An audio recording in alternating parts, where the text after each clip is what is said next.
এই কাঠফাটা রোদ্দুরি বার হইছি, কিচ্ছু করার নাই। 10 মিনিট আগেই বেরোইছি স্কুল ছুটি দেওয়ার। মেয়েটারে আনতে যাচ্ছি স্কুলে। এই স্কুলে যাওয়ার সময় 5টা মিনিট আমার হাঁটা লাগে।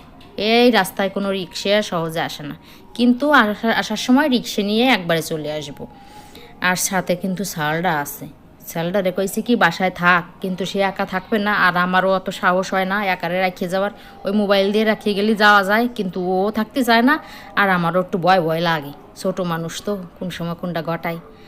তো যাই হোক, এই কাঠফাটা রোদ্দুরে যাচ্ছি হাঁটিয়ে হাঁটিয়ে। এরপরে হচ্ছে রিক্সায় উঠিয়ে যাইতে লাগবে 3 মিনিট স্কুলে। ও আর 2 মিনিট দাঁড়ায় থাকে মায়েডারে নিয়ে চলে আসবানি। এইরকম গরম আর রোদ্দুর না থাকলে আবার এতটা কষ্ট হয় না। তো বোঝেনি তো কি গরমটা পড়ছে বর্তমানে। ওই স্কুলের থেকে আসার পরে একটা জিনিস আপনাকে দেখাচ্ছি। ছেলেটা দেখেন প্রতিদিন কি করে, আমরা এত নিষেধ করি শোনেই না।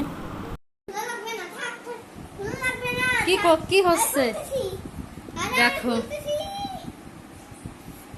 খুলতেছ কেন? তুমি খুলে দিচ্ছ কেন? হ্যাঁ, মোজা তো নোংরা থাকে, তুমি খোলো কিসের জন্য? নিষেধ করলে শোনে না। না, প্রতিদিন খুলে দেয় দিদির মোজা, কেন? ভালো লাগে? অরেন তো একটা ভালো ছেলে, গুড বয়।